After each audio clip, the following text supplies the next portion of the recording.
আসসালামু আলাইকুম। আজকে যে ভিডিওটা আপনাদের সম্মুখে উপস্থাপন করব সেটা একটা প্রশ্নের উত্তর। প্রশ্নটা হচ্ছে এই যে ছেলেরা যখন মাগরিব ঈশা ফজরের নামাজ পড়ে তখন কেরাতটা উচ্চ স্বরে করে, এ মর্মে মেয়েরা কি করবে? মেয়েরা কি সে নীরবেই পড়বে না তারা উচ্চস্বর করবে? তো এর উত্তর হচ্ছে একটাই, ছেলেরা যেমন জোরে কেরাত করে মেয়েদের আলাদা কোনো বিধান নাই, মেয়েদেরকেও জোরে কেরাত করে পড়তে হবে।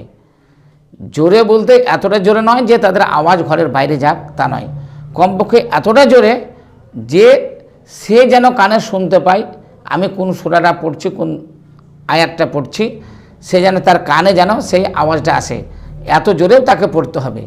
তো যাক, এই ভিডিওটা যদি আপনাদের নতুন জানা হলো বা ভিডিওটা যদি আপনাদের ভালো লাগে, মুসলিম উম্মার যদি এটা উপকারে আসে, তাহলে ভিডিওটাকে বেশি বেশি শেয়ার ও সাবস্ক্রাইব করবেন। এই বলে আমি আপনাদের কাছে এখান থেকে রাখছি। আসসালামু আলাইকুম।